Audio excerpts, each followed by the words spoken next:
Hey, why ain't you all subscribed yet? Hell, even I know where that button is. Gotta tell you, you're gonna miss out on some good shit.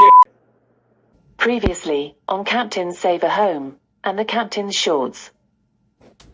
The previous crew decided to abort the mission. We noticed a slight curve to the crown molding. Unfortunately, there is no quick way to correct the issue.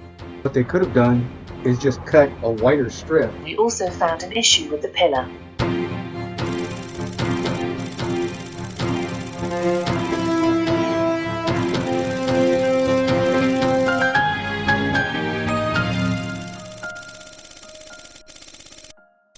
There's no room for shortcuts.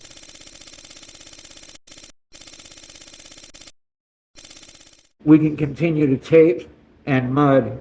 Applying joint compound on inside corners can be completed by using a drywall knife on one wall at a time. However, for a quicker, more efficient application, a drywall corner tool may be used. While a 4-inch drywall knife works best for taping and spotting screws, a 6-inch drywall knife is used to top over the tape and top over the corner bead in smaller areas. A 12-inch drywall knife is great for topping over larger areas like the outside edges of windows. The larger the drywall knife, the larger an area that can be completed with each pass and helps with a flatter, finished surface. The fewer passes that are required, the less likely there will be uneven locations on the walls and ceilings. It works great for areas like the pillar and at the edge of doors where they meet at the end of walls, because then you don't have to make any follow-up passes on it. If the taping and dotting step is reasonably flat, you will need to sand out the edges of the areas where the joint compound was applied.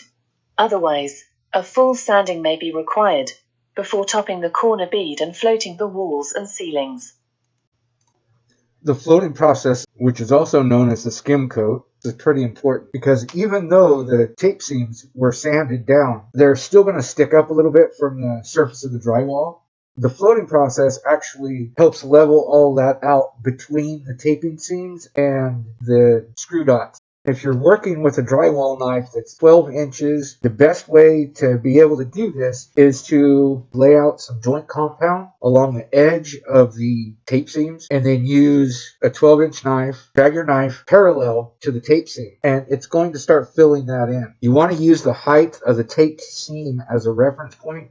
What you're doing is you're working on getting that height consistent from one tape joint to another. The smaller the drywall blade that you use, the more likely you'll have to let one coat set up and dry before you can start working in between those coats. Now, if you really want to get down to some serious business, some places have what's called a skimming blade, and those can be up to like 32 inches wide, which covers a lot more area all at once. It helps you get a more consistent flow. And what we're using is the general purpose joint compound. This acts as a filler and is easier to use than the powder mix at this point. Check each skim coat and reapply until the surface is flat. Then sand any rough or uneven areas. Depending on the size of drywall knife being used, it may take a few coats to complete. Let the last coat dry completely before sanding again. Based on the steps we've taken, typically this is the stage where the texture is applied.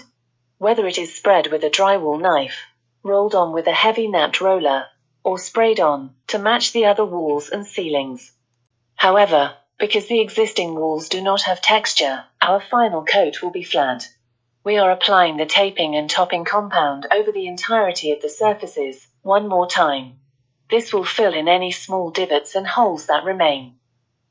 Since this coat only needs to eliminate the small imperfections that were left from the previous step, we are applying it thinly to minimize sanding. The compound should be mixed well before applying to minimize any air bubbles that may develop.